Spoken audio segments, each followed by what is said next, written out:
शिव शिव सर्वेश्वराय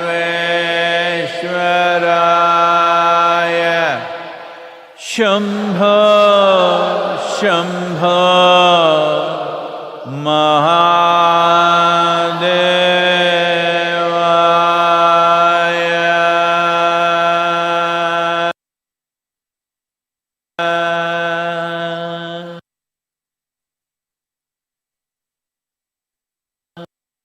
ईश्वराय भूत भूत भूतेश्वराय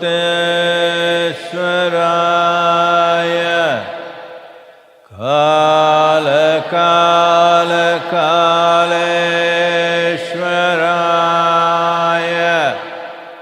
शिव शिव सर्वेश्वराय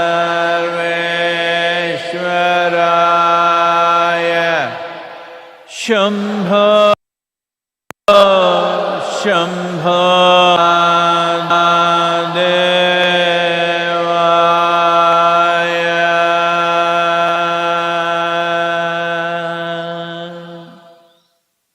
योग योग योगेश्वराय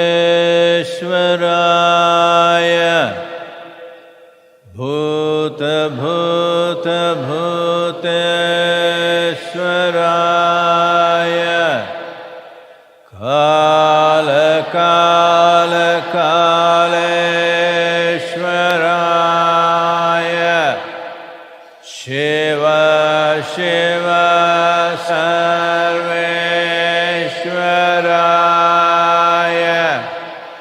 शम्भो शम्भो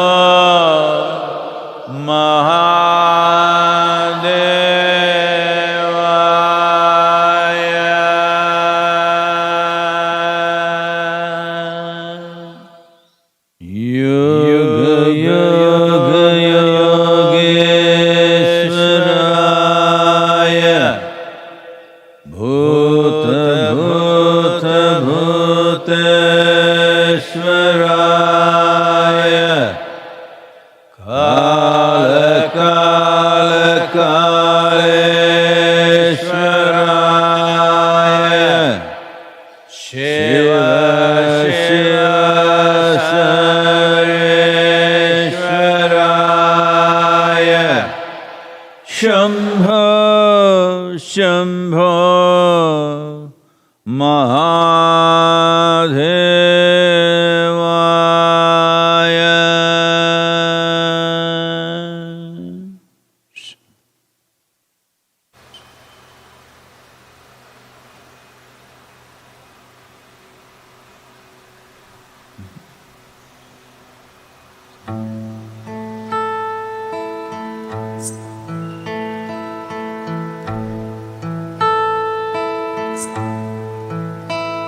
মনো চলো নিজ নিকেতনে, মনো চলো নিজ নিকেতনে। সংসার বিদেশে বিদেশীর বেশে, ভ্রম কেন অকারণে। মনো চলো নিজ নিকেতনে।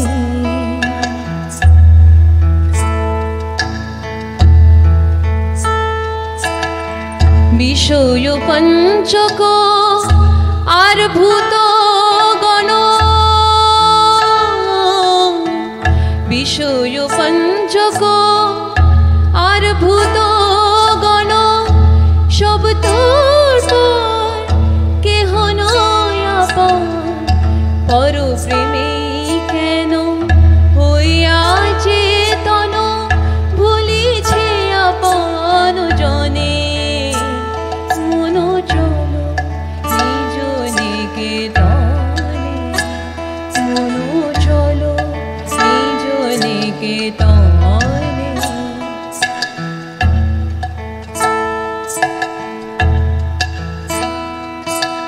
সত্য পথে মন কর আরোহণ, প্রেমের আলো জালি চলো অনুক্ষণ।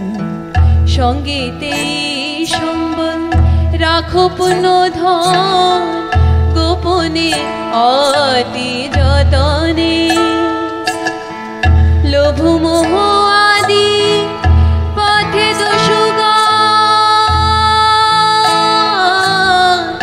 লোভ মোহ আদি পথে দোষগান পথিকে করে সর্বসমশান পরম যতনে রাখুর প্রহরী সমদম দুইজনে মন চল নিজনে সংসার বিদেশি বিদেশির বেশি ব্রহ্ম কেন অকারণে মন চল নিজনে মন চলো নিজনে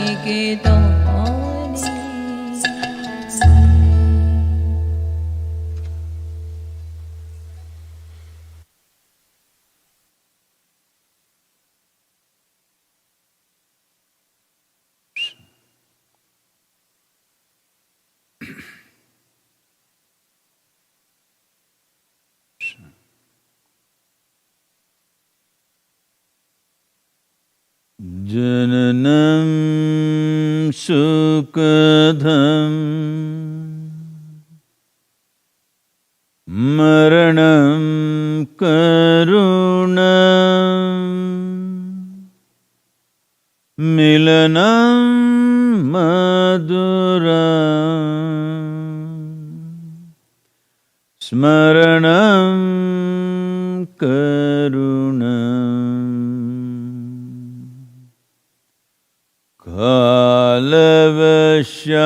कालवशादिह सकलं करुणं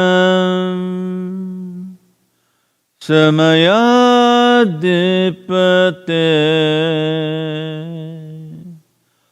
अखिलं करुणम्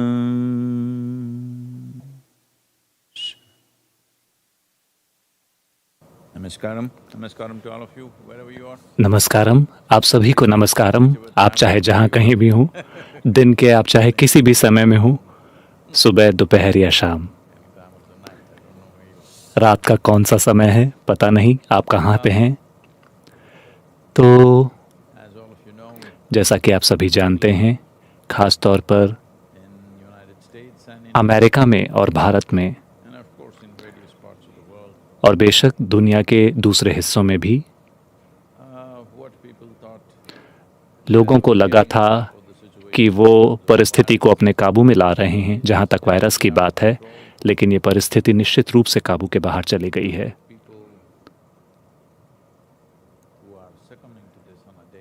हर दिन जितने लोगों की मौत हो रही है इस वजह से वो संख्या बढ़ती जा रही है।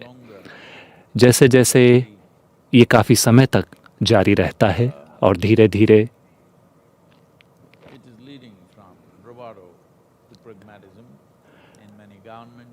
कई सरकारें जो पहले बहुत सीना तान के बात कर रही थीं, अब ज़्यादा व्यवहारिक होती जा रही हैं। बिजनेस लीडर भी ज़्यादा व्यवहारिक होते जा रहे हैं। निश्चित रूप से हम खुद को तैयार कर रहे हैं। हमारी अर्थव्यवस्थाएं, हमारे जीवन पद्धतियों में महत्वपूर्ण बदलाव आने चाहिए। किस तरह से हम एक दूसरे से बात करेंगे, लगभग हमारे जीवन के हर आयाम में बदलाव आएगा। उस पर हमें व्यवहारिक नज़रिए से नज़र डालनी होगी। जब तक कि आप एक इतने आज़ाद इंसान ना हों कि आपको लगता है कि आपको मरने की भी आज़ादी है और दुर्भाग्य से दूसरे लोगों की जान भी अपने साथ ले जाने की, अगर आप उस तरह की विनाशकारी आज़ादी में नहीं हैं, तो मुझे लगता है कि अब हर कोई इस बात का एहसास कर रहा है। लोगों को धीरे धीरे ये समझ आ रहा है कि ये लंबी दूरी तक, लंबे समय तक ये प्रक्रिया चलेगी और इसके नतीजे निश्चित रूप से बहुत आसान नहीं होने वाले। देश, अर्थव्यवस्था, lifestyles लोगों की रोजी रोटी, go away. जीवन पद्धतियाँ अगर जीवन पद्धतियों में, लाइफस्टाइल्स में परिवर्तन आता है तो कोई बड़ी समस्या नहीं है, लेकिन अगर जिंदगियां चली जाती हैं तो ये एक बहुत बड़ी समस्या है। लेकिन अभी यही हो रहा है। देश के, भारत के कई बड़े बड़े देशों में अस्पताल पूरी तरह से भर गए हैं। इसी तरह की चीज़ें अमेरिका के दक्षिणी इलाके में भी हो रही हैं। इससे कहीं ज़्यादा भयंकर चीज़ हो रही है दक्षिण अमेरिका में।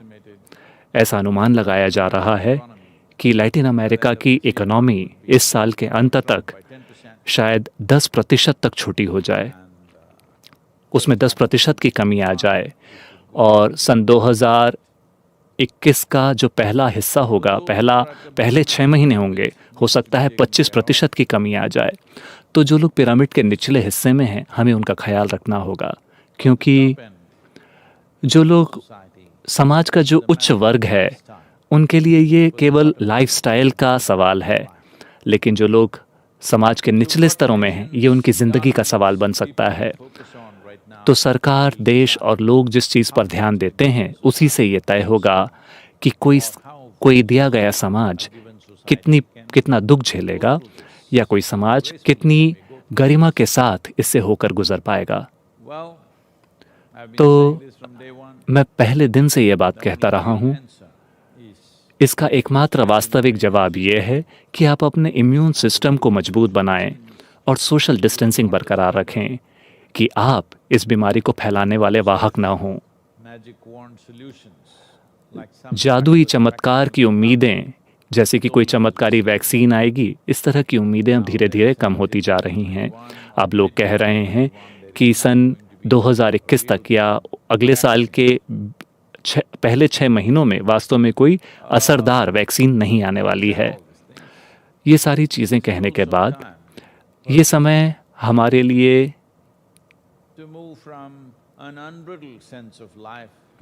ये समझने का भी है कि हम जीवन को ज़्यादा जागरूकता और चेतना के साथ जिएं, लापरवाही के साथ नहीं। हम कॉन्शियस प्लैनेट आंदोलन की शुरुआत करने की प्रयास करते रहे हैं, जो मूल रूप से पर्यावरण से जुड़ी चिंताओं के बारे में है। लेकिन वास्तव में कॉन्शियस, जब तक इंसान चेतन नहीं होते, आप किसी भी और चीज़ को चेतना नहीं दे सकते। तो अगर हम एक सचेतन दुनिया बनाना चाहते हैं, देखिए, आप ऐसा नहीं कर सकते कि आप धरती को सचेतन बना दें, या पहाड़ों को चेतन बना दें, या नदियों को या पेड़ों को सचेतन बना दें। सचेतन होने की जिम्मेदारी इंसानों के ऊपर है। कोई भी दूसरे प्राणी या कोई भी दूसरे जीव रूप किसी भी रूप से धरती के लिए विनाशकारी नहीं है, या किसी भी तरह से वो धरती को नुकसान नहीं पहुंचाते। वो किसी भी तरह से अस्तित्व के साथ प्रतिरोध में नहीं है। उन सबको पता है कि खुद को कैसे संभालना है। तो अगर आप उनको अपनी राय के अनुसार अपग्रेड करना चाहते हैं, तो शायद वो पहले से ही सचेतन हो। नहीं, उनका जीवन सीमित है, प्रकृति ने उसे सीमित किया हुआ है। उन सभी के लिए प्रकृति ने 2 लकीरें खींची हैं, और उन 2 लकीरों के बीच ही वो अपना जीवन जीते हैं और मरते हैं। कहीं ना कहीं प्रकृति ने हमारी बुद्धि पर विश्वास किया, या प्रकृति ने अपनी खुद की रचना को कुछ ज्यादा ही मान लिया, और उसने सोचा कि इंसानों को बिना लकीरों के आज़ाद छोड़ा जा सकता है। तो हम एक बहुत बड़ी तबाही इससे पैदा करते रहे हैं, इंसानी अनुभव के स्तर पर भी और पर्यावरण के रूप में भी। ये एक अच्छा समय है जहाँ जागरूक होना, सचेतन होना कोई अजीबोगरीब चीज़ नहीं है जिसकी बात मैं कर रहा हूँ। यह हर किसी के लिए अनिवार्य है। सचेतन होना तब जब ये आपके ज़िंदगी और मौत का सवाल हो।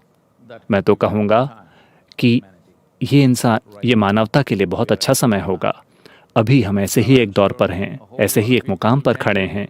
मुझे पता है बहुत सारे लोग मुझसे नाराज़ होंगे, क्योंकि मुझे पता है कि लोगों के ऊपर बहुत ज़्यादा सामाजिक और आर्थिक दबाव है अभी। कई सारी दुख भरी कहानियाँ हैं, लोगों की जिंदगियां गई हैं, लोगों ने अपने किसी प्रियजन को खोया है।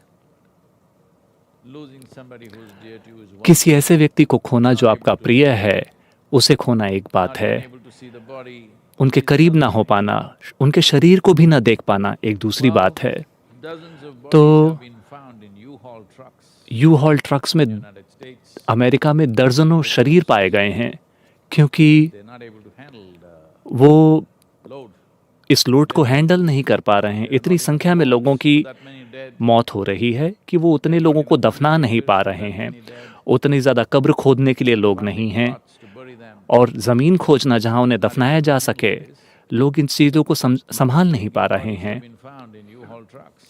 तो न्यू हॉल ट्रक्स में इस तरह से बदबू सड़ती हुए शरीर पाए गए हैं, और इसी तरह की चीज़ें पूरी दुनिया में हो रही है।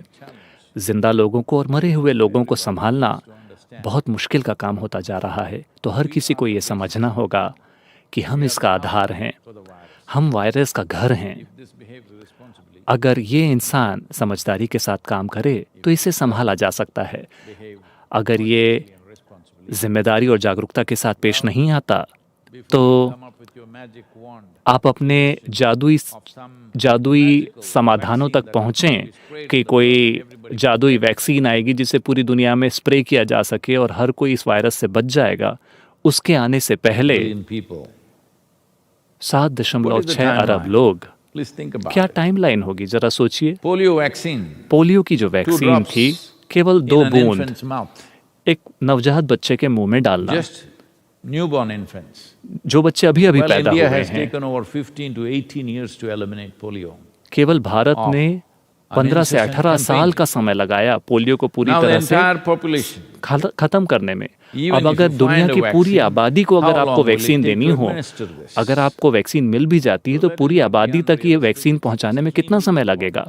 तो चलिए अव्यवहारिक ना बने, ये समझना बहुत ज़्यादा ज़रूरी है कि कई तरीकों से आपको अपनी सर्वोत्तम क्षमता से काम करना होगा। अगर किसी व्यक्ति को अपनी सर्वोच्च क्षमता पे काम करना है या किसी मशीन को काम करना है, तो एक महत्वपूर्ण चीज़ ये है कि आपको उसमें से हर वो चीज़ जो घर्षण पैदा करती है उसे अलग करना होगा। आपको अपने भीतर से हर घर्षण को हटाना होगा। अपने भीतर से हर तरह के घर्षण को हटाना बहुत ज़्यादा महत्वपूर्ण है। अगर हम हर तरह के घर्षण को हटाते हैं तो इसे इंजीनियरिंग माना जाता है। तो हम एक बार फिर से इनर इंजीनियरिंग की बात करते हैं। हम इस बारे में 40 सालों से बात करते रहे हैं। आपको लगा कि अगर आपका सिर दर्द चला गया, आपका कमर दर्द चला गया, आप अपने बिजनेस में आप थोड़ा बेहतर काम कर पाए तो आपको कोई बहुत बड़ी चीज़ हासिल हो गई है। नहीं, महत्वपूर्ण चीज़ यह है कि अगर आप यहाँ बैठते हैं तो अपने भौतिक शरीर में, आपके अंदर के रसायनों में, आपके ऊर्जा शरीर में, आपके मानसिक शरीर में, आपकी भावनात्मक संरचना में किसी तरह का कोई घर्षण ना हो। जब यहाँ कोई घर्षण नहीं होता, अब आप देखेंगे कि दुनिया के साथ किस तरह से संबंध स्थापित किया जाए। लेन देन जरूरत पे आधारित लेन देन नहीं, लेन देन ऐसे लेन देन जो रूपांतरण ला सकें, ऐसे लेन देन जो व्यक्तिगत इंसानों को कई चीज़ों से परे जाने के काबिल बना सकें। लेकिन जब आपके भीतर घर्षण होता है, या तो आपके मन में, ऊर्जाओं में, रसायन में या ऊर्जा में, फिर आपके सारे लेन देन आपकी ज़रूरतों पर आधारित होंगे। जब मैं कहता हूँ ज़रूरतों पर आधारित, ये ज़रूरत मूलभूत ज़रूरत है आपका भोजन, सेक्सुअलिटी, आर्थिक सहूलियतें, कई सारी दूसरी चीज़ें, कई दूसरी सामाजिक चीज़ें, ज़रूरतें और ज़रूरतें और ज़रूरतें। क्या इसमें कुछ गलत है? मैं ये नहीं कह रहा कि किसी भी चीज़ में कोई चीज़ गलत है। बात केवल इतनी है कि जो जीवन एक शानदार जीवन हो सकता था, वो एक छोटा सा मामूली जीवन बन गया है, क्योंकि इसकी इंजीनियरिंग बहुत ख़राब है। हालांकि हमें जो मूलभूत प्लेटफॉर्म मिला है, इसकी जो मूलभूत डिज़ाइन है, वो बहुत शानदार है। हम इसे कैसे बनाते हैं, हम इसमें क्या मटेरियल डालते हैं, और हम अपने भीतर चीज़ों को कैसे व्यवस्थित करते हैं, इसी से ये तय होगा कि आपके अंदर घर्षण है या नहीं है। आज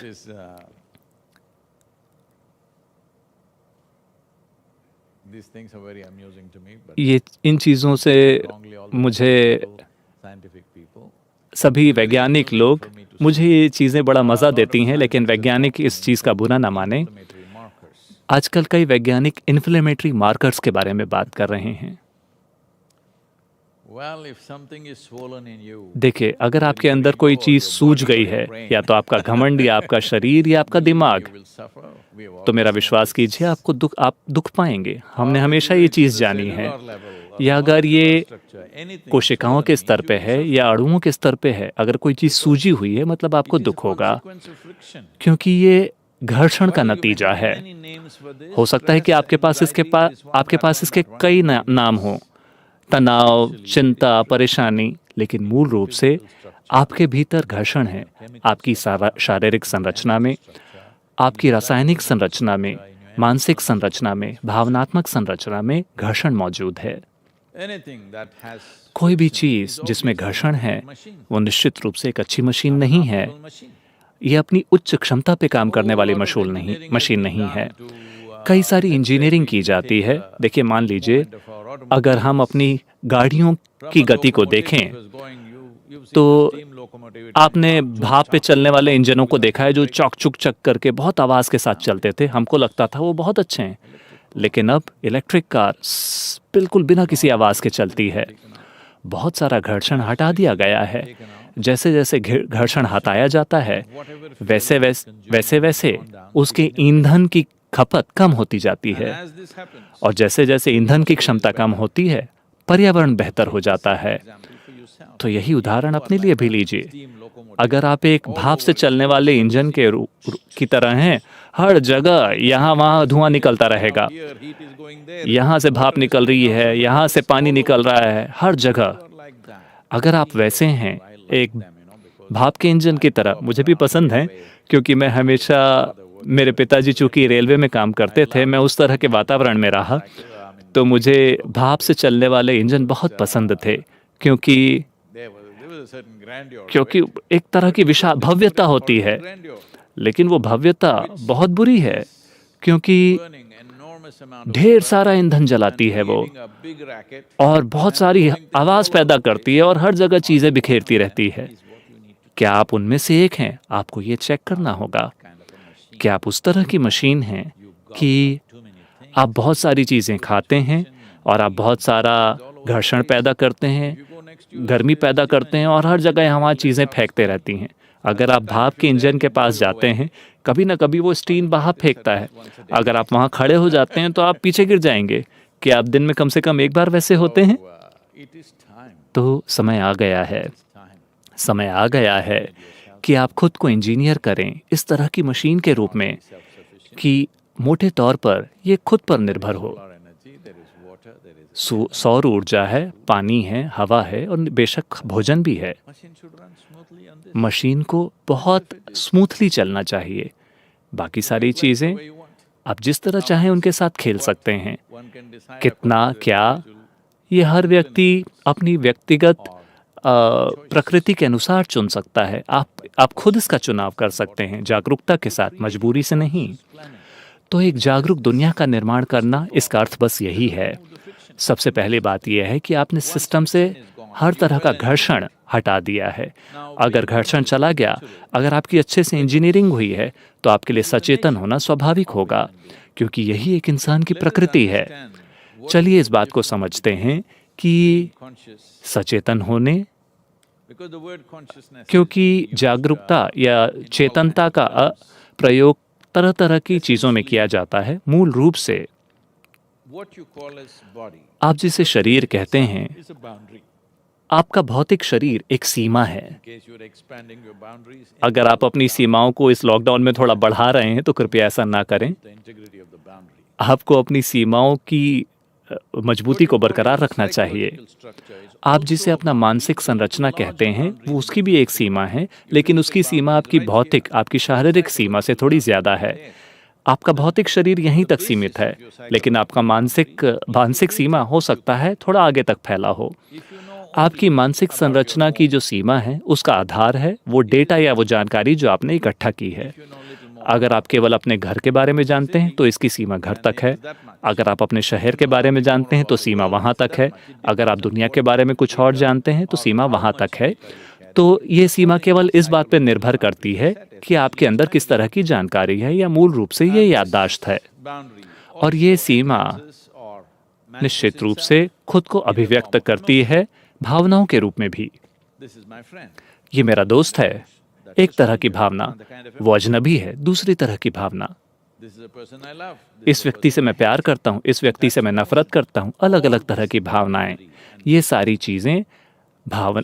चीजें याददाश्त और जानकारी के अनुसार है। तो शरीर एक तरह की सीमा है, आप जिसे मन कहते हैं वो दूसरी तरह की सीमा है, भावनात्मक संरचना एक और तरह की सीमा है। हम जिसे चेतना कहते हैं वो ऐसी चीज है जिसमें कोई याददाश्त नहीं होती। इसका मतलब है उसमें कोई सीमा नहीं है, उसका कोई शरीर नहीं है, उसमें कोई याददाश्त नहीं है। अगर ये दो चीजें नदारद हैं तो ये असीमित है। अगर मैं जागरूक हूं तो क्या मैं पूरी सृष्टि में उड़ता फिरूंगा? नहीं। अगर आप पूरी तरह से जागरूक और सचेतन हैं तो सृष्टि आपके पास आएगी। आपको पूरी सृष्टि में उड़ने की जरूरत नहीं पड़ेगी। सृष्टि आपके पास आएगी, आपके भीतर निवास करेगी। यही सृष्टि की प्रकृति है। तो मूल रूप से जब हम बात करते हैं एक जागरूक दुनिया बनाने की, एक सचेतन दुनिया बनाने की, या एक जागरूक इंसान बनाने की, ये अलग अलग शब्द नहीं हैं। इन सब का अर्थ एक ही है।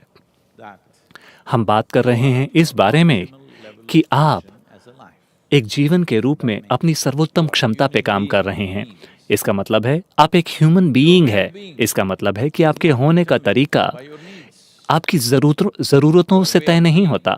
आपके होने का तरीका तय होता है इस सृष्टि की प्रकृति से।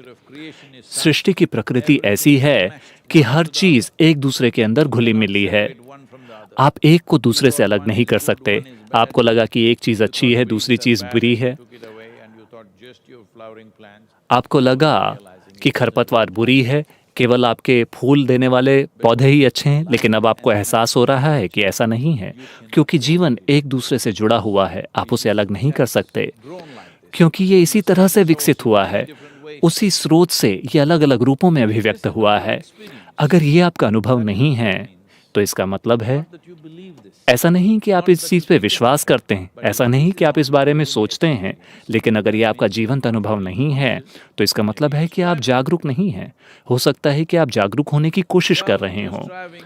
तो जब आप कोशिश करते हैं हर चीज के साथ एक होने की, तो हो सकता है कि आप ज्यादा खाना खाएं, जरूरत से ज्यादा खाना, क्योंकि आप पूरी दुनिया को खुद में शामिल करना चाहते हैं। ये एक तरीका हुआ। दूसरा तरीका ये है कि हो सकता है कि आप सोशल मीडिया पर हों, हर किसी को टिक टिक कर रहे हों। मुझे शब्द पता है लेकिन मैं दूसरे शब्द का प्रयोग कर रहा हूं क्योंकि भारत में उस पे अभी बैन लगा हुआ है। तो आपको लगता है कि ऐसा करके या कुछ और करके आप लोगों से जुड़ रहे हैं। ऐसा कुछ नहीं हो रहा, ऐसा कुछ भी नहीं होगा। या हो सकता है कि आप सोचें कि हम सब एक हैं, हम सब एक हैं। आप देखेंगे कि जब आपकी परीक्षा ली जाएगी तो क्या होगा। ये इस तरीके से काम नहीं करने वाला। भावनाएं इसे आपके अनुभव में ज्यादा वास्तविक बना देती हैं, लेकिन फिर भी आप देखेंगे जब चीजें वैसी नहीं होती जैसी आप चाहते हैं तो आपकी भावनाएं भी उड़ जाएंगी। तो जागरूक होना आपके द्वारा किया जाने वाला एक कब्जियत भरा प्रयास नहीं है कि आप दुनिया के साथ एक हो रहे हैं। बात केवल इतनी है कि आपकी इनर इंजीनियरिंग इतनी अच्छी है कि किसी तरह का कोई घर्षण नहीं है। तो स्वाभाविक रूप से आप सचेतन होंगे, स्वाभाविक रूप से आप हर चीज के साथ एक होंगे। ये कोई शिक्षा नहीं है। आप सांस ले रहे हैं, इसी से ये साबित होता है। आपको पता है कि आप इसके बिना जीवित नहीं रह सकते, इसी से साबित होता है कि आप हर चीज के साथ एक हैं। तो किसी शिक्षा की जरूरत नहीं है। बात केवल इतनी है कि थोड़ी इंजीनियरिंग की जरूरत है। कैसे ठीक तरीके से बैठा जाए, सांस ली जाए, कैसे इसे खुशहाल रखा जाए, ये बहुत महत्वपूर्ण है। वरना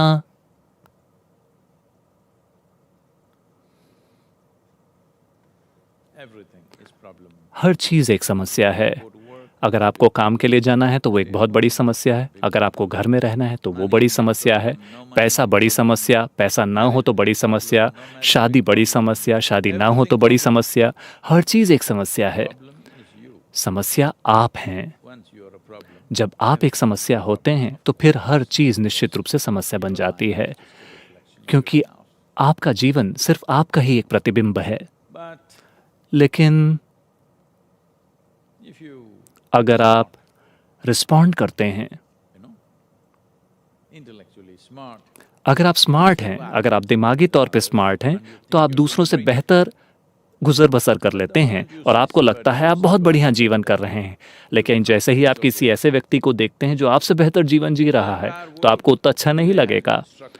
आज पूरी दुनिया को इस तरीके से बनाया गया है कि किंडरगार्टन स्कूल से लेकर हर चीज़, कौन बेहतर है किससे, हर कोई यही देखता रहता है।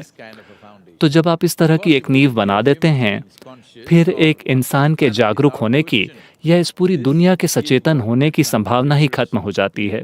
हम इसे ही पलटने की कोशिश कर रहे हैं, लोगों के अनुभव में, लोगों की समझ में। क्योंकि यहाँ तक कि किंडरगार्टन में ठीक वहीं आप ये सोच रहे हैं कि कैसे मैं किसी और से थोड़ा बेहतर हूँ, क्योंकि मैं फर्स्ट रैंक हूँ, वो सेकंड रैंक हैं।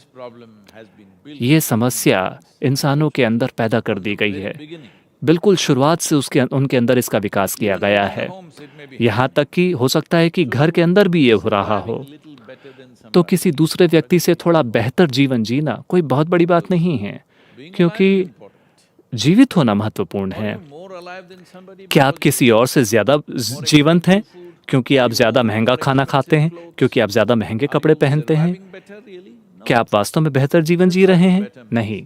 बेहतर जीवन जीने का मतलब है कि अगर आप यहाँ बैठते हैं तो आपका शरीर बिल्कुल सहज है और आप बहुत शानदार महसूस कर रहे हैं, फिर आपका जीवन शानदार है। जैसा कि आप देख रहे हैं, जैसे जैसे दुनिया में समृद्धि बढ़ रही है, ज़्यादातर लोगों के पास उनके जीवन में ज़्यादा से ज़्यादा चीज़ें हैं, लेकिन वो ज़्यादा अच्छा जीवन नहीं जी रहे हैं। इस धरती पर ढेर सारे लोग हर दिन इतनी दवाइयाँ खा रहे हैं जितनी मानवता के इतिहास में पहले कभी किसी ने नहीं खाई। और आज ये पहली पीढ़ी है लोगों की जो ज़मीन में बैठकर पेट भर के खाना नहीं खा सकते, क्योंकि वो सोचते हैं कि अगर कितना खाएंगे तो वो बीमार पड़ जाएंगे। ये ऐसी पहली पीढ़ी है। वरना जब लोग बैठ के खाते थे तो वो उतना खाना खाते थे जितना वो खा सकते थे और वो स्वस्थ रहते थे। तो आप किसी और से बेहतर जीवन नहीं जी रहे हैं क्योंकि आपकी अर्थव्यवस्था बेहतर है, या आपका पेट बड़ा है, या आपका बैंक बैलेंस बड़ा है। इन वजहों से आपका जीवन बेहतर नहीं हुआ है। आपको ये समझना होगा। बेहतर जीवन का मतलब है कि अगर आप यहाँ बैठते हैं तो आपका शरीर सहज है, आप जो चाहें वो खा सकते हैं, आराम से सो सकते हैं, खड़े होकर जो चाहें वो काम कर सकते हैं, तब आपका जीवन बेहतर है। इसका मतलब है कि जंगल में रहने वाला एक जानवर आपसे बेहतर जीवन जी रहा है। एक बार ऐसा हुआ, एक कुत्ता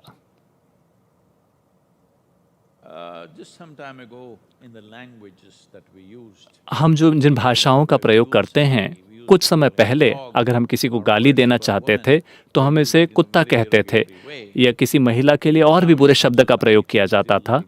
अभी भी कुछ समाजों में ऐसा है, लेकिन ज़्यादातर समाजों में कुत्ता एक बहुत ही प्रसिद्ध जानवर बन गया है, क्योंकि ये उनका प्रेम संबंध है।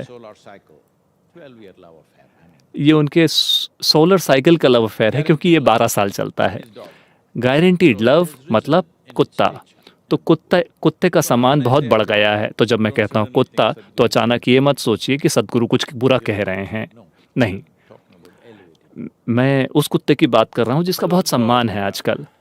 तो एक कुत्ता घूमते घूमते जंगल के अंदर चला गया और एक शेर, एक वयस्क नर शेर ने इस कुत्ते को देखा जो किसी पुरानी हड्डी को चबा रहा था।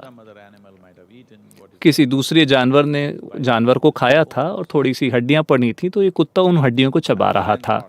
और शेर ने सोचा, अरे ये तो बड़ा स्वादिष्ट लगता है, चलो। क्योंकि मैंने इस तरह के जानवर का स्वाद नहीं चखा, तो वो बड़ी तेजी के साथ कुत्ते की तरफ आगे बढ़ने लगा।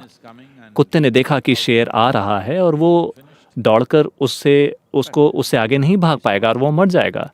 लेकिन वो स्मार्ट था, आपकी तरह। मैं कह रहा हूँ कि आप स्मार्ट हैं, आपको ये बात पसंद भी नहीं आ रही लगता है। उसने तुरंत सोचा, उसने योजना बनाई। उसे पता था कि ये जीवन और मौत का सवाल है, अगर वो स्मार्टली काम नहीं करेगा तो वो मर जाएगा। तो उसने देखा कि शेर करीब आ रहा है बड़े खूंखार तरीके से। फिर उसे ये आइडिया आया। उसने हड्डियों को देखा और कहा, अरे मुझे कभी नहीं पता था कि एक शेर इतना स्वादिष्ट होता है। वास्तव में ये शेर बहुत स्वादिष्ट था। शेर रुक गया। उसने हड्डियों को देखकर सोचा, अरे इसने अभी अभी एक शेर को खाया है। कुत्ते ने इस परिस्थिति का लाभ उठाया और तुरंत भाग गया वहां से। एक बंदर, पता है ना,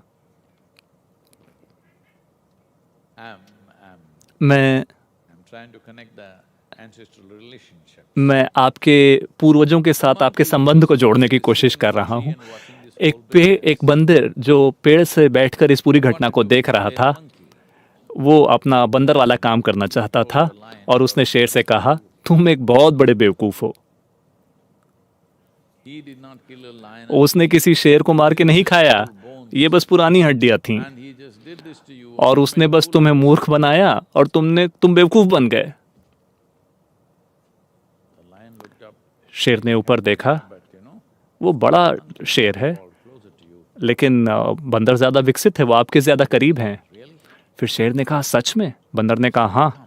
फिर शेर ने कहा, तुम आओ, तुम मेरे पीठ पे बैठो और चल के उस कुत्ते को ढूंढते और मैं उसे खा जाऊंगा। फिर बंदर आके शेर की पीठ पे बैठ गया और वो तुरंत कुत्ते की दौड़ खोज में आगे बढ़ गए। फिर कुत्ते ने देखा, फिर कुत्ता यूं बैठ गया और उसने कहा, अरे वो बंदर कहाँ है? मैंने उसने कहा था कि मेरे लिए एक और शेर लेके आओ। कई घंटे हो गए, कहाँ है वो बंदर? शेर डर गया और पलट के वापस भाग गया। उसको लगा कि बंदर भी उसे बेवकूफ बनाकर फिर से कुत्ते के पास ले जा रहा है। तो अगर आप स्मार्ट हैं तो हो सकता है आप अपनी गुजर बसर थोड़ी बेहतर चला लें, लेकिन अगर आप गुजर बसर के या जिंदा रहने की असली परिभाषा तक पहुंचें, मान लीजिए कि इस वायरस के दौर में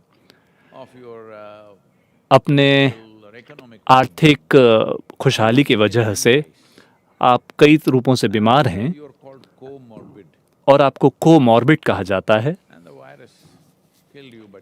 और वायरस ने आपको मार दिया, लेकिन आपके पास बहुत दौलत है, क्या आप इसे अच्छे से जीना कहेंगे? नहीं।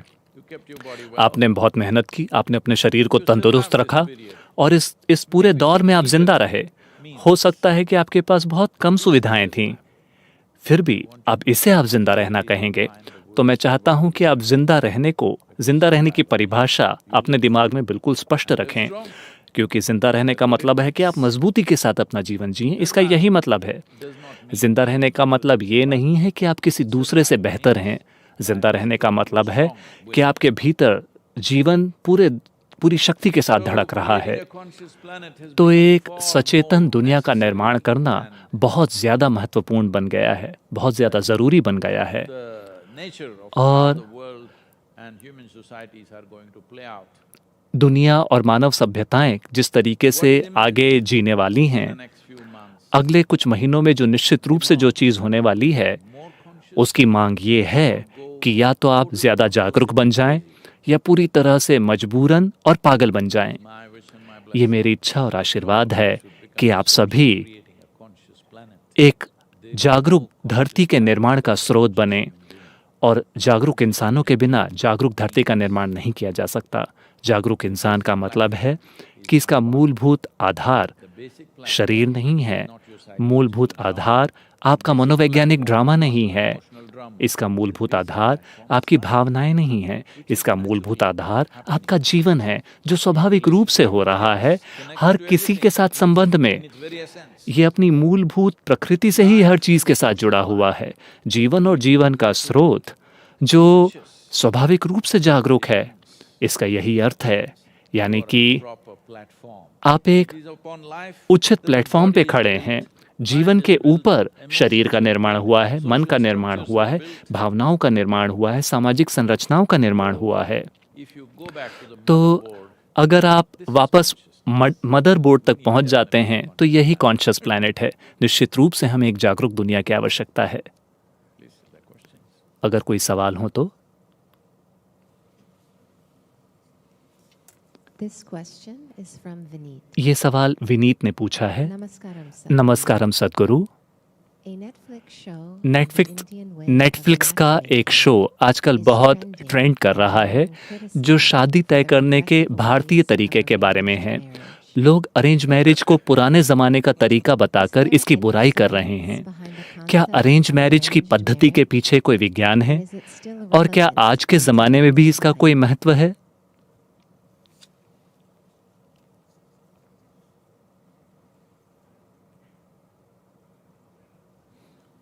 Well, तो if you do not know this, अगर आपको ये पता ना हो, the success of something, किसी चीज़ की सफलता नतीजे पर निर्भर करती है।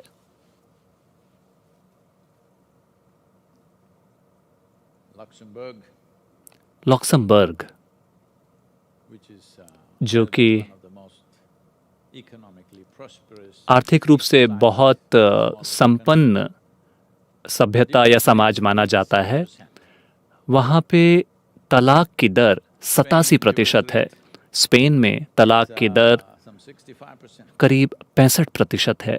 Russia 51%, रूस में 51%, अमेरिका में 43%, 1.5%. भारत में 1.5%। अब आप तय कीजिए कि क्या चीज़ काम कर रही है, Because क्योंकि marriage is not about how it happened. शादी इस बारे में नहीं है कि ये कैसे हुई, किसने इसे अरेंज किया। आपके Or माता पिता ने अरेंज किया, website arranged it, या एक कमर्शियल वेबसाइट ने अरेंज किया, app arranged it, एक डेटिंग ऐप ने अरेंज किया, or arranged it या with एक लोकल बार ने अरेंज किया जब आप नशे में थे, or your confused friends arranged it, या आपके कंफ्यूज दोस्तों ने अरेंज किया, self arranged it. या आप खुद कंफ्यूज थे और आपने खुद इसे अरेंज किया। Well, anyway, it's an arrangement. चाहे जैसे भी हो, ये एक अरेंजमेंट ही है। तो बेहतर ये होगा Sensible people. कि इसकी व्यवस्था, इसका अरेंजमेंट जिम्मेदार लोग करें, समझदार लोग करें। ये सोचना कि अरेंज मैरिज किसी तरह की गुलामी है, ये इस चीज़ पर निर्भर करता है। देखिए, जिस तरह से लोग, आपको हर जगह ऐसे लोग मिलेंगे जो किसी का शोषण करते हैं। कभी कभी हो सकता है कि आपके माता पिता शोषण कर रहे हों, वो अपनी खुद की फ़ायदे के लिए चीज़ें कर रहे हों, अपने सम्मान के लिए, अपनी दौलत के लिए, अपनी संपत्ति के लिए। हो सकता है कि उन वजहों से उन्होंने ये अरेंजमेंट किया हो। Well, ये you're watching the darshan, but हो सकता है कि लोग ये दर्शन देख रहे हों, लेकिन कुछ 2 दिन पहले किसी ने मुझसे पूछा था choose कि वो boy, अपने बेटे के लिए एक लड़की खोज रहे हैं। एक लड़की well educated, बहुत अच्छे से पढ़ी लिखी है, सुंदर है। दूसरी लड़की, big man. उसके पिता बहुत बड़ा आदमी हैं। तो किस लड़की से हम अपने बेटे की शादी करें? तो मैंने एक सरल सा सवाल पूछा, आप अपने बेटे की शादी Somebody's उस you make up your mind. एक लड़की से कराना चाहते हैं या दौलत से कराना चाहते हैं? आप तय कीजिए। मुझे नहीं पता कि आपकी प्राथमिकताएं क्या हैं। It depends what's your priority. ये इस पर निर्भर करता है कि आपकी प्राथमिकता क्या है। अगर आपकी प्राथमिकता ये है कि किसी की दौलत शादी करके आपकी बन जाती है और आपके लिए बस यही मायने रखता है, तो ठीक है। मैं ये नहीं कह रहा कि ये गलत है, ये आपका चुनाव है, आपने उसी तरह का जीवन चुना है। When I married, जब मैंने शादी की, I did not know her full. मुझे उनका पूरा नाम भी नहीं पता था।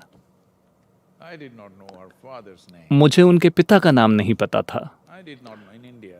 भारत में know her मुझे caste उनकी जाति भी नहीं पता थी or anything. और कुछ भी नहीं पता था। When I told my father जब मैंने अपने पिता को ये बताया तो उन्होंने पूछा, क्या तुम्हें पिता का नाम भी नहीं पता? who they are, तुम्हें नहीं पता कि वो कौन है? तुम कैसे शादी करोगे? मैंने कहा, मैं सिर्फ लड़की से शादी कर रहा हूँ। I'm not planning to marry marry any of the other things. मैं उनमें से किसी भी दूसरी चीज़ के साथ शादी करने की कोशिश नहीं कर रहा हूँ जो आमतौर पर हो सकता है कि लड़की के साथ आए। मेरी शादी सिर्फ लड़की के साथ है और मुझे बस यही पता है। Everybody thought तो this is a हर किसी को लगा कि ये एक बहुत बड़ी तबाही होगी। self-appointed advisor. कुछ लोग जो मुझे अपना खुद को मेरा सलाहकार मानते हैं, हालांकि मैंने कभी किसी को सलाहकार नहीं माना, लेकिन हमेशा सलाहकार होते हैं। उन्होंने कहा तुम अपने जीवन की सबसे बड़ी गलती कर रहे हो, बहुत बड़ी तबाही होने वाली है। I said, whatever मैंने कहा चाहे जो भी हो, happens, whichever way it happens, चाहे जीवन में कुछ भी हो, मुझे कम से कम इतना पता है either to make it a disaster कि or success. ये मेरे ऊपर है कि मैं इसे एक तबाही बनाता हूँ या सफलता बनाता हूँ। क्योंकि आप किससे शादी करते हैं, कैसे शादी करते हैं, किस तरह से वो व्यवस्था हुई, किसने वो अरेंज किया, वो महत्वपूर्ण नहीं है। आप कितनी जिम्मेदारी से जीवन जीते हैं, बात बस यही है। So this whole debate about is तो it ये marriage पूरी better बहस in the local कि अरेंज मैरिज बेहतर है या शराब खाने में मिलना ज़्यादा बेहतर है, you're not little मुझे लगता है कि जब आप नशे में ना हों decisions are little better. तब आपके निर्णय थोड़े बेहतर होते हैं। 18-20-year-old अगर man or woman 18-20 साल का or young woman wants के युवक और युवती शादी करना चाहते हैं तो वो किससे शादी करेंगे? is just there. उनका संपर्क केवल छोटा सा होता है। उन 10-15 लोगों में जिनको वो अपने जीवन में जानते हैं, एक आदमी या एक औरत से आप शादी करेंगे, 3 महीने के अंदर आपको पता चल जाएगा। But in most countries, लेकिन ज़्यादातर देशों में एक नियम है, एक कानून है कि कम से कम आपको 2 साल दुख झेलना पड़ेगा। it's like a jail town. ये एक जेल की सजा की तरह है। अगर आपने गलती की है तो कम से कम 2 सालों तक तो आपको दुख झेलना ही पड़ेगा। सिर्फ तभी आप तलाक ले सकते हैं। ज़्यादातर देशों में ऐसा है। Have fixed it that कई धर्मों ने ये तय किया है कि तलाक पूरी तरह से गलत है, आप तलाक दे ही नहीं सकते। where लेकिन religions are practiced, there जहाँ इस तरह के highest धर्मों का अभ्यास किया जाता है वहाँ तलाक की दर सबसे ज़्यादा है। God तो dictates an भगवान के दिए गए निर्देश शादी को तोड़ने से रोक नहीं पा रहे हैं, कानून नहीं रोक पा रहे हैं। आपको ये समझना होगा कि organized. जब माता पिता शादियों की व्यवस्था करते हैं, Your basic question. मैं आपसे एक मूलभूत सवाल पूछ रहा हूँ, क्या आपको लगता है, Their judgment may not be the best. हो सकता है कि Parents have the best interest. हो सकता है कि उनके निर्णय सबसे अच्छे ना हों, If you have लेकिन matured beyond उनके बारे में या your own decisions. आपके बारे में वो निश्चित रूप से सोच रहे हैं। अगर आपकी समझ उनसे ज़्यादा अच्छी हो गई है तो कोई बात नहीं। All marriage लेकिन मुझे लगता है कि अरेंज मैरिज एक गलत शब्द है, क्योंकि हर शादी अरेंज की जाती है। concerned about इसे किसने अरेंज किया है, वो सवाल केवल इतना है। तो मुझे लगता है कि अरेंजमेंट ऐसे लोगों को करना चाहिए जिन्हें आपकी सबसे ज़्यादा परवाह है, जिनको ज़्यादा लोगों के साथ जिनका संपर्क है, क्योंकि आप इस दुनिया के सबसे अच्छे आदमी या औरत को नहीं खोज सकते, क्योंकि आपको नहीं पता कि वो कहाँ हैं। अपने संपर्क के अनुसार अपने दायरे में आप लोगों को खोजते हैं। हम बस इतना ही कर सकते हैं। तो इन अलग अलग समाजों के बारे में जिनके बारे में मैंने बात की, वहाँ पे जिस हद तक तलाक हो रहे हैं, इससे साफ पता चल रहा है कि वहाँ ये सफल नहीं रहा है। जहाँ माता पिता इन व्यवस्थाओं को कर रहे हैं वहाँ ये बेहतर है, क्योंकि वो ज़्यादा लंबी दूरी के बारे में सोचेंगी। क्योंकि आपकी हालत ऐसी है कि अगर आज इस लड़की ने अच्छे कपड़े पहन रखे हैं तो आप उससे शादी करना चाहते हैं, लेकिन कल सुबह आपको एहसास होगा कि आप उसके साथ नहीं रह सकते। तो क्योंकि जब आप 18-20 साल के होते हैं तो कई मजबूरियों के कारण या दोस्तों की मजबूरी के कारण हो सकता है कि आप ऐसे निर्णय ले लें जो पूरा जीवन कायम ना रहें, या कभी कभी आप वास्तव में किसी के साथ आपका प्यार हो जाता है और शादी हो सकता है बहुत अच्छी हो, वो एक अलग बात है। तो अरेंजमेंट्स या व्यवस्थाएं, हर चीज़ एक अरेंजमेंट है, इस बात को समझिए। हो सकता है कि आप कई सारी चीज़ें सोचें, ये व्यवस्था आपकी भावनाओं ने की है या आपके लालच ने की है या आपके प्रियजनों ने किया है, किसी न किसी ने अरेंजमेंट किया है ना? ये एक अरेंजमेंट ही है। आप इसे कैसे अरेंज करते हैं ये आपका चुनाव है। मैं ये नहीं कह रहा हूँ कि ये सही तरीका है या वो सही तरीका है, लेकिन आप इसे जिस भी तरीके से करें, कम से कम इसे जिम्मेदारी के साथ संभालें, आनंद के साथ संभालें। लोग कहते हैं कि रिश्ते स्वर्ग में तय होते हैं, लेकिन आप अपने भीतर नर्क पैदा कर रहे हैं। रिश्ते स्वर्ग में पैदा हुए हैं, इसीलिए कई सारे लोग स्वर्ग जल्द से जल्द पहुंचना चाहते हैं। क्योंकि रिश्ता वहीं बना है, वो वहीं जाके इसे निपटाना चाहते हैं।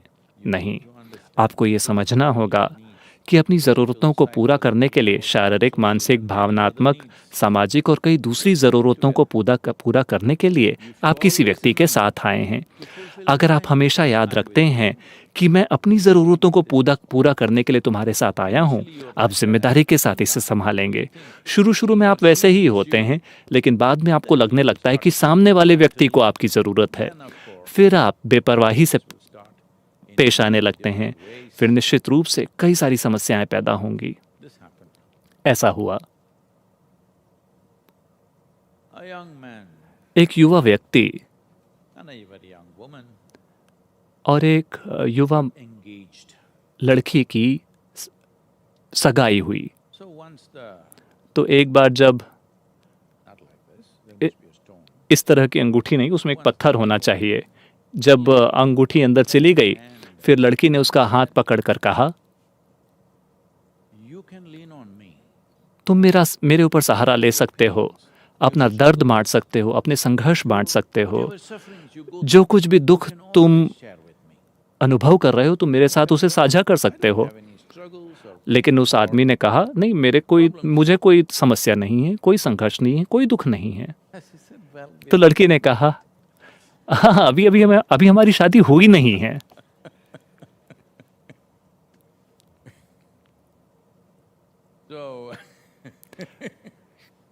तो अगर आपको लगता है कि आप दर्द से, संघर्ष से भरे हुए हैं और आपको सहारे के लिए किसी व्यक्ति की ज़रूरत है, तो निश्चित रूप से समस्याएं होंगी।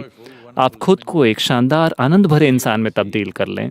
फिर आप देखेंगे कि आपका काम भी शानदार होगा, आपका घर भी शानदार होगा, आपकी शादी भी शानदार होगी, हर चीज़ शानदार होगी, क्योंकि आप शानदार हैं।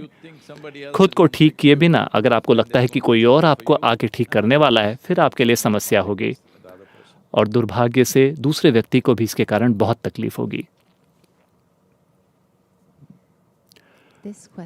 ये सवाल स्नेहाशीष ने पूछा है। नमस्कारम सद्गुरु, मैं एक जिज्ञासी हूँ और मैं आर्टिफिशियल कॉन्शियसनेस यानी अप्राकृतिक चेतना के कॉन्सेप्ट पर काम कर रहा हूँ। मेरे पास आपके लिए एक बुनियादी सवाल है। क्या चेतना को कंप्यूटर से प्रोग्राम किया जा सकता है और क्या मशीनों में भी चेतना हो सकती है?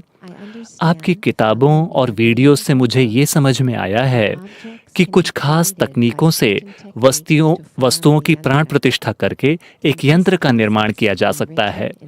क्या ये प्रक्रिया प्रोग्रामिंग लैंग्वेज में लिखी जा सकती है?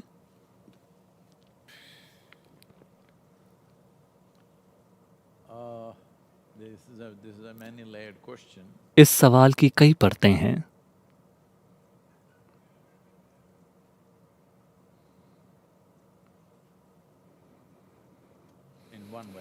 एक तरह से देखा जाए तो सवाल का जो आखिरी हिस्सा है, पहले मैं उसका उत्तर देता हूँ। क्या मैं किसी चीज़ की प्राण प्रतिष्ठा कर सकता हूँ जावा में प्रोग्राम लिखकर?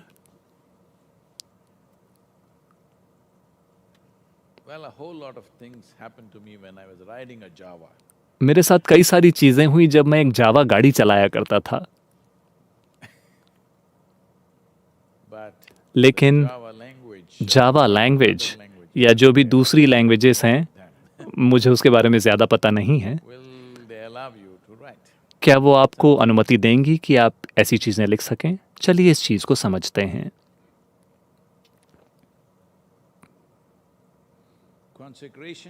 प्राण प्रतिष्ठा और चेतना, चलिए इन दोनों को अलग अलग करते हैं, क्योंकि प्राण प्रतिष्ठा एक ऊर्जा का निवेश करने की एक तरीका है, किसी वस्तु पर या किसी जगह पर या एक इंसान पर ऊर्जाओं का निवेश करना ताकि वो एक खास स्तर पर काम करे। फिलहाल अभी आप धरती को खोद सकते हैं और उससे थोड़ा तांबा निकालकर उससे एक बर्तन बना सकते हैं। ये बहुत महत्वपूर्ण है।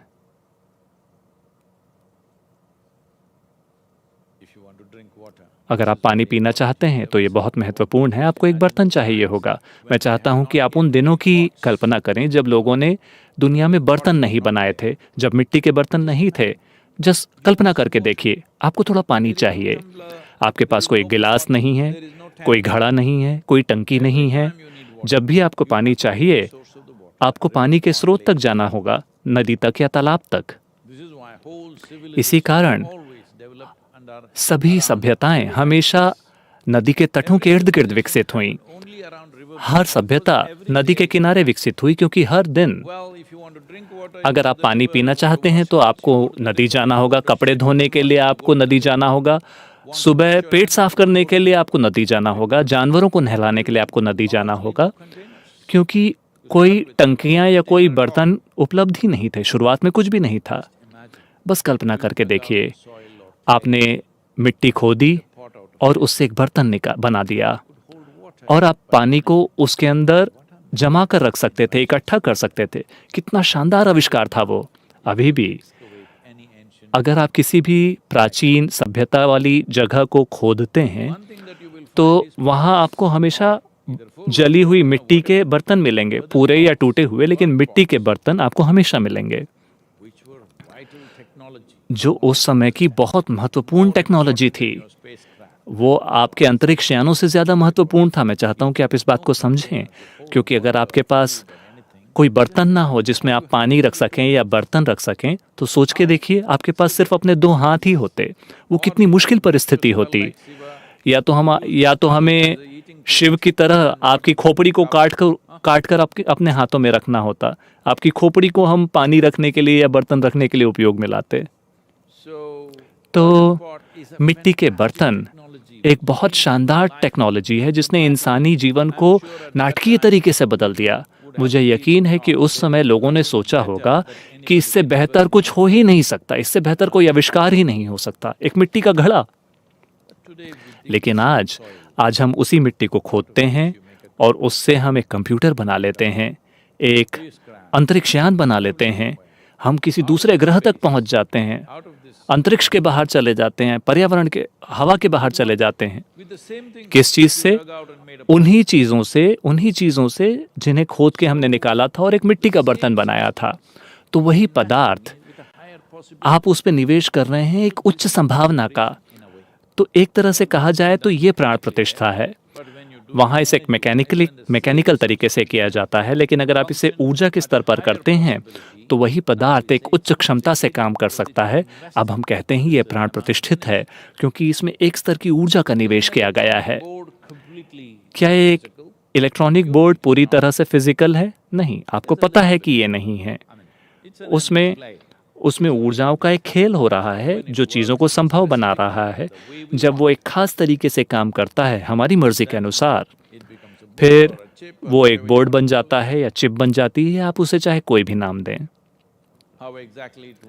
वो किस तरीके से काम करता है आपको नहीं पता, लेकिन आपको पता है कैसे इसका उपयोग करना है। प्राण प्रतिष्ठा भी इसी तरीके से काम करती है। हमने ऊर्जा का निवेश किया है एक खास तरीके से, ताकि वो एक खास तरीके से काम करे, ताकि वही पदार्थ एक उच्च अवस्था पे काम करे। यही बात आपके शरीर के साथ भी सच है। कम से कम इस लॉकडाउन के दौर में अगर आप अपना समय लगा रहे हैं अपनी सूर्य क्रिया करने के लिए या शक्ति चलन क्रिया करने के लिए, ये अपने आसन करने के लिए या कुछ भी करने के लिए, तो आप देखेंगे कि कुछ ही दिनों के अंदर या 2 हफ्तों के अंदर आप साफ साफ देख सकते हैं कि वही हाड़ मांस एक उच्च स्तर पे काम कर रहा है। एक तरह से देखा जाए तो ये प्राण प्रतिष्ठा है। अगर आप एक केवल परिभाषा के रूप में देखें तो आप शरीर की प्राण प्रतिष्ठा कर रहे हैं ताकि वो एक उच्च स्तर पे काम करे। वही सौर ऊर्जा, लेकिन आप उसे एक उच्च स्तर पे काम करवा रहे हैं। तो प्राण प्रतिष्ठा ऊर्जा का एक निवेश है। मान लेते हैं कि एक खास रूप में, ताकि वो रूप एक उच्च स्तर पे काम करे। चेतना एक दूसरा मुद्दा है। मैंने शुरुआत में जब बात की तो हम इस बारे पे बात कर चुके हैं। हर वो चीज़ जिसे आप जानते हैं उसकी एक सीमा है। आपका शरीर, आपका मन, आपकी भावनाएं, ऊर्जा, हर चीज़ की एक सीमित सीमा है। चेतना किसी भी चीज से सीमित नहीं है। It is the ultimate motherboard. ये सृष्टि का मूलभूत मदरबोर्ड है। Make the machine conscious. तो क्या मैं एक मशीन को सचेतन बना सकता हूँ? Even you cannot. ये मूर्खतापूर्ण है। यहाँ तक कि आप भी सचेतन नहीं हो सकते। मैं चाहता हूँ कि आप इस बात को समझें। It's being used in so many different ways. It's confusing. देखिए, कॉन्शियसनेस शब्द का प्रयोग अलग अलग तरीकों से किया जाता है, लेकिन इस बात को समझिए, चेतना मौजूद है। If you dissolve अगर आप अपने भौतिक रूप को विलीन कर देते हैं, अगर आप अपने मानसिक, भावनात्मक और ऊर्जा रूप को विलीन कर देते हैं, तो आप चेतना बन गए हैं। ऐसा नहीं है कि आप सचेतन हो गए, ऐसा नहीं है कि आपने उस चेतना को हासिल कर लिया। नहीं, आप चेतना बन गए हैं। जैसे कि अगर हम आपको दफना देते हैं तो आप मिट्टी बन जाते हैं, आप धरती बन जाते हैं। उसी तरह से अगर हम आपको विलीन कर देते हैं तो आप चेतना बन गए हैं।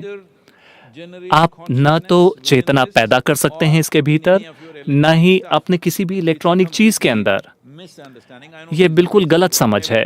मुझे पता है कि दुनिया में हर जगह इन चीज़ों के बारे में बहस चल रही है। लगातार लोग इन चीज़ों के बारे में बात कर रहे हैं। हर कोई बस अपने सुझावों पे निवेश कर रहा है। सुझाव का मतलब है कि वो एक सीमित चीज़ है, उसमें चेतना नहीं हो सकती। आप उसके बारे में जितनी चाहे उतनी बात कर सकते हैं, क्योंकि हर किसी को आज़ादी है। लेकिन जब हम बात करते हैं चेतना की, तो हम मूलभूत चीज़ की बात कर रहे हैं। हर दूसरी चीज़ एक पॉपअप है। आकाश गंगा एक पॉपअप है, सौर मंडल एक पॉपअप है, ग्रह एक पॉपअप है, आप एक पॉपअप हैं।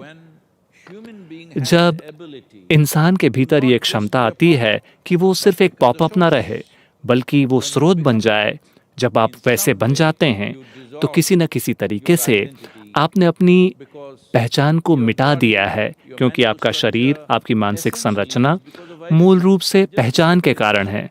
इसे इस तरीके से देखिए। मान लीजिए कि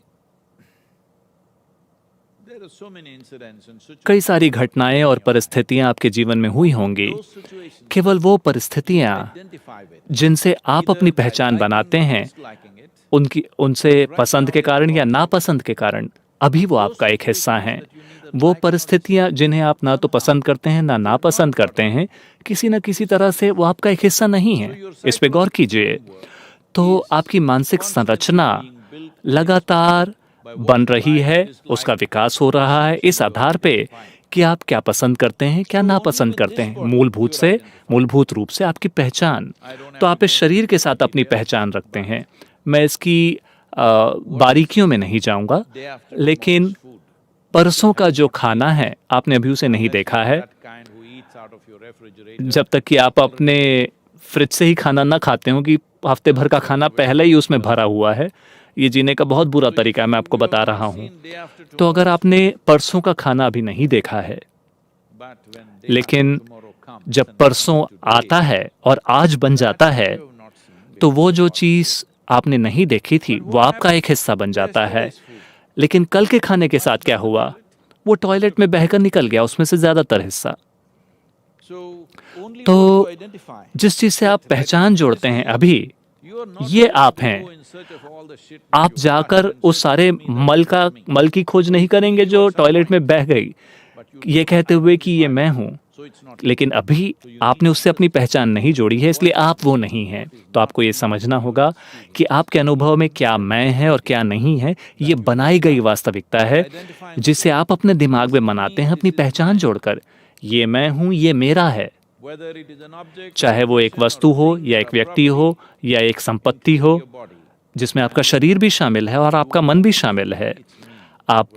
आप सोचते हैं कि ये मैं हूँ सिर्फ तभी जब आप उससे अपनी पहचान जोड़ते हैं।